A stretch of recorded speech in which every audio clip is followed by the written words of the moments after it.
Hello student, मैं विष्णु दिवाकर। इस video में हम बात करने वाले हैं बीए प्रोग्राम सेमेस्टर 4 राजनीति विज्ञान डिसिप्लिन स्पेसिफिक कोर कोर्स अंतर्राष्ट्रीय संबंधों का परिचय। जिसमें अभी जो हमने लास्ट टाइम पे जो वीडियो बनाई थी वो हमने वीडियो बनाई थी यूनिट नंबर 3 से भारत की विदेश नीति। तो मैं आपको बता दूं कि भारत की विदेश नीति जो हमने यहाँ पर अभी जो लेसन कंप्लीट किया था, तो उसके अंदर ही यहाँ पर हमने जो है सबसे पहले क्या कंप्लीट किया था। हमने यहाँ पर कंप्लीट किया था सिर्फ और सिर्फ उसका पार्ट 1। तो यहाँ पर जो है भारत की विदेश नीति के सिद्धांत क्या हैं, ठीक है। तो ये पार्ट 2 है इसका, जिसमें आपका क्वेश्चन अगर इस तरीके से पूछा जाएगा कि भारत की विदेश नीति से आप क्या समझते हैं और भारत की विदेश नीति के सिद्धांत बताइए, तो ये आपका पूरा यहाँ से आंसर आपको लिखना है पार्ट 2। तो चलिए वीडियो को स्टार्ट करते हैं। तो भारत की विदेश नीति के सिद्धांत की अगर हम बात करें, तो कोई भी स्वतंत्र देश अपनी राष्ट्रीय हित के आधार पर ही अन्य देशों के साथ में संबंध स्थापित करता है। अब यानी कि कोई भी जो देश है वो अपने राष्ट्रीय हित को देखते हुए ही दूसरे देश के साथ में संबंध बनाता है। अगर मुझे लगता है कि भाई किसी दूसरे देश से मेरा जो है बहुत फायदा होने वाला है, तो ही मैं उस देश के साथ में जुड़ूंगा, अन्यथा नहीं जुड़ूंगा। अंतः इसी नीति का अनुसरण करते हुए भारत की विदेश नीति के उद्देश्य भी इससे प्रभावित हैं। अब हालांकि इस प्रकार के राष्ट्रीय हित को यथार्थवादी दृष्टिकोण, यथार्थवादी का मतलब था रियलिज्म, यानी कि जो वास्तविकता को फॉलो करते हैं, तो यथार्थवादी दृष्टिकोण के संदर्भ में परिभाषित नहीं किया जा सकता है, क्योंकि यथार्थवादी दृष्टिकोण उत्तरजीविता पर अत्यधिक बल देता है, यानी कि जो अब एक्चुअल में है उस पर ज्यादा बल देता है। तो इस संदर्भ में एम एस राजन और अप्पादोराई ने भारत की विदेश नीति के जो प्रमुख उद्देश्य हैं उनको उल्लेख करते हुए यहाँ पर दिखाया है। तो वो उसके उद्देश्य कौन कौन से हैं, तो सबसे पहला उद्देश्य है कि भारत ने अपनी विदेश नीति के उद्देश्यों का उल्लेख करते हुए कहा कि भारत अपनी क्षेत्र की सीमा को सुरक्षित रखेगा और एक संप्रभुत्व देश के रूप में स्वतंत्र तौर से अपनी विदेश नीति के संबंध में निर्णय लेगा। तो भारत का जो हमारा उद्देश्य है उसकी पहली नीति क्या है, तो उद्देश्य यहाँ पर बताया गया है कि वो भारत जो अपनी सीमा को जो है सुरक्षित रखेगा और एक स्वतंत्र देश की तरह अपनी विदेश नीति का निर्णय लेगा। दूसरा पॉइंट, विश्व के सभी देशों के लिए आंतरिक शांति और सुरक्षा को बढ़ावा देना, जिसके परिणाम स्वरूप भारत एशिया और अफ्रीका में मौजूद अन्य उपनिवेशों के आत्मनिर्धारण की बात करने के लिए प्रेरित हुआ है। अब विश्व के जो जितने भी देश हैं वो अपनी आंतरिक शांति को, सुरक्षा को बढ़ावा देने के लिए, और इसके अंतर्गत जो है इसका जो रिजल्ट है वो क्या है कि भारत हो, एशिया हो या अफ्रीका में जितने भी उपनिवेशों की आत्मनिर्धारण की बात करने की बात की गई है यहाँ पर। इसके अलावा भारत ने परमाणु निरस्त्रीकरण पर भी काफी जोर दिया है। परमाणु निशस्त्रीकरण यानी कि हथियारों का यूज ना करना, क्योंकि भारत परमाणु हथियारों को मानव सुरक्षा के लिए काफी खतरनाक मानता है।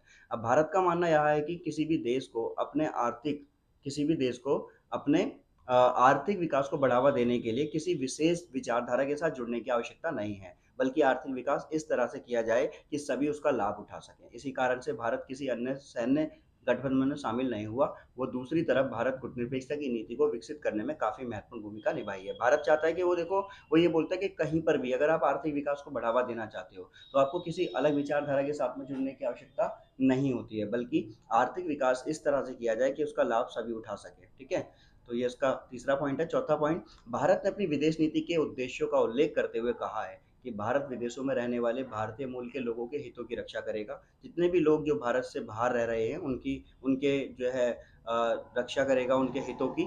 और जिससे कि उसे दक्षिण अफ्रीका के रंग भेद विरोधी नीति को स्पष्ट करते हुए अस्वीकार करने में भी मदद मिली है, और इसके परिणाम स्वरूप बाद में एक सक्रिय प्रवासी समूह का निर्माण भी हो सका है। तो ये हमारा इसमें कॉन्सेप्ट हो गया। अब वहीं आगे बताया गया इसके अंदर, वहीं विदेशी मंत्रालय ने अपने एक आधिकारिक बयान के अंदर विशेष तौर पर इस बात पर भी जोर दिया है कि भारत की विदेश नीति का जो उद्देश्य है वो अपनी आत्महित की रक्षा करना है। तो भारत क्या कहा है, भारत कह रहा है कि भाई जो विदेश नीति का जो हित है ना वो किस में है, वो आत्मरक्षा को लेकर है। उनका कहना था कि भारत की विदेश नीति का प्राथमिक उद्देश्य क्या है, शांतिपूर्ण और स्थिर बाहरी वातावरण को बढ़ावा देना और उसे बनाए रखना, ताकि समावेशी आर्थिक विकास और गरीबी उन्मूलन जैसे घरेलू कार्य तेजी से प्रगति कर सके।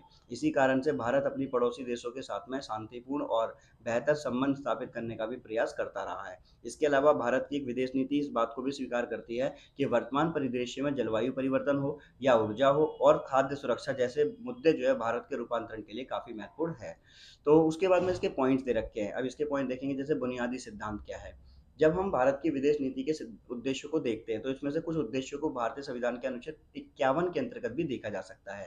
अब वो कौन कौन से हैं वो यहाँ पर मैं आपको एक्सप्लेन करता हूँ कि भारतीय संविधान के नीति निर्देश तत्वों का ही एक भाग है, और इस नीति के अंदर अंतर्राष्ट्रीय शांति और सुरक्षा को बढ़ावा देना, अन्य देशों के साथ में मित्रतापूर्ण संबंध बनाए रखना, संयुक्त राष्ट्र संगठन जैसे अंतर्राष्ट्रीय संगठनों और अंतर्राष्ट्रीय कानूनों का सम्मान करना, और अंतर्राष्ट्रीय विवादों का शांतिपूर्ण तरीके से समाधान करना जैसी बातें इसके अंदर शामिल है।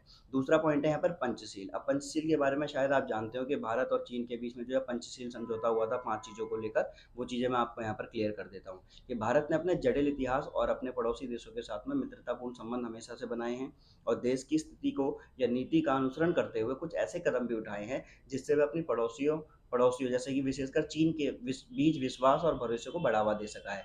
इसी नीति के कारण भारत ने तिब्बत के स्वायत्त क्षेत्र पर अपने आधिपत्य का अधिकार छोड़ दिया। इसके अलावा भारत ने तिब्बत को कभी भी चीन का हिस्सा नहीं माना, जबकि दूसरी तरफ चीन ने तिब्बत पर अपना हिस्सा होने का दावा भी किया। इसी कारण से तिब्बत के बहुत से लोगों ने तिब्बत से पलायन करते हुए भारत के अंदर शरण ले ली थी। 1962 के अंदर देखा होगा आपने, चीन भारत का जो युद्ध हुआ था वो इसी चीज़ को लेकर हुआ था, क्योंकि 1959 के अंदर दलाई लामा ने भारत से राजनीतिक शरण मांगी थी और इस बात को लेकर भारत और चाइना के बीच में जो है थोड़ा बहुत तनावपूर्ण स्थिति पैदा हो गई थी। वहीं इस तरह से तनावपूर्ण संबंधों को कम करने के लिए भारत ने चीन के साथ में विश्वास बहाली करने का प्रयास किया और इसके लिए भारत ने संयुक्त राष्ट्र संघ के स्थायी सदस्यता के प्रभाव को भी ठुकरा दिया था। और वहीं दूसरी तरफ भारत ने चीन को संयुक्त राष्ट्र के सुरक्षा परिषद के स्थायी सदस्य बनाने की पेशकश की, जिससे दोनों देशों के बीच विश्वास बहाली हो सके। अब परिणाम स्वरूप जवाहरलाल नेहरू ने क्या करा कि 28 अप्रैल 1954 को चीन के साथ में, ये देखो ये पॉइंट बहुत इंपॉर्टेंट है आपका, ये याद रखना कि 28 अप्रैल 1954 को चीन के साथ में एक शांतिपूर्ण समझौता किया गया था। अब इस समझौते के बाद से भारत के लिए एक समझौते के सिद्धांत और अन्य सिद्धांतों के साथ में द्विपक्षीय संबंध स्थापित करने में मार्गदर्शक सिद्धांत बन गए। अब वो पंचशील पे 5 चीजें कौन कौन सी थी? सबसे पहली, दोनों देश एक दूसरे के लिए क्षेत्रीय अखंडता, अखंडता का मतलब क्या होता है? एकता, और संप्रभुता का परस्पर सम्मान करेंगे, यानी कि जो उनकी स्वतंत्रता है उसका भी सम्मान करेंगे। कोई भी देश एक दूसरे की सीमा पर आक्रमण नहीं करेगा। तो पंचशील के अंदर जो दूसरी बात नेहरू जी के साथ में हुई थी, जो चीन के प्रधानमंत्री थे, तो उसमें बोला गया कि दूसरा कि भाई सीमा पर जो है आक्रमण कोई भी नहीं करेगा। कोई भी देश एक दूसरे के आंतरिक मामले में हस्तक्षेप नहीं करेगा, इंटरफेयर नहीं करेगा अगर कोई भी घरेलू मामला होता है तो। तीसरा और चौथा पॉइंट जो है, दोनों देश एक दूसरे के साथ में समानता और परस्पर लाभ का व्यवहार करेंगे। और वन एंड ओनली इसमें जो लास्ट आपका पॉइंट है, दोनों देश शांतिपूर्ण और सह अस्तित्व का पालन करेंगे। उसके बाद में यहाँ पर आपका इसमें निष्कर्ष लिख दो कि बाद में यह सिद्धांत जो है वो बार्डुंग घोषणा का भी एक भाग बन गया और 1955 में इंडोनेशिया में आयोजित किए गए एफ्रो एशियाई सम्मेलन का परिणाम था। इस सिद्धांत के कारण ही जहाँ एक तरफ गुटनिरपेक्षता की नीति का निर्माण हो सका, वहीं दूसरी तरफ से ये सिद्धांत आज भी भारत की विदेश नीति का एक मार्गदर्शक कर रहा है। तो आई होप आपको वीडियो समझ में आई होगी और आपका ये जो लेसन है भारत की विदेश नीति, इसके जो सिद्धांत हैं वो हमने यहाँ पर इस वीडियो के अंदर कवर किए हैं। अगर कोई भी क्वेश्चन अगर आपसे ऐसा पूछा जाता है कि भारत की विदेश नीति के सिद्धांत के बारे में बताइए और उसके उद्देश्य बताइए, तो आप यहाँ से अपना आंसर लिख सकते हैं। इसी में से आपका जो है एक वीडियो का पार्ट 3 बनेगा जिसमें आपसे पूछा जाएगा गुटनिरपेक्षता की नीति के बारे में, तो वो मैं आपको नेक्स्ट वीडियो के अंदर बनाकर प्रोवाइड करा दूंगा, क्योंकि आपको जितना ज़्यादा छोटी वीडियो मिलेगी उतना ज़्यादा आपको अच्छा लगेगा। ठीक है, आई होप आपको वीडियो पसंद आई होगी। आगे की जानकारी के लिए हमारे साथ बने रहिए। Thanks for watching.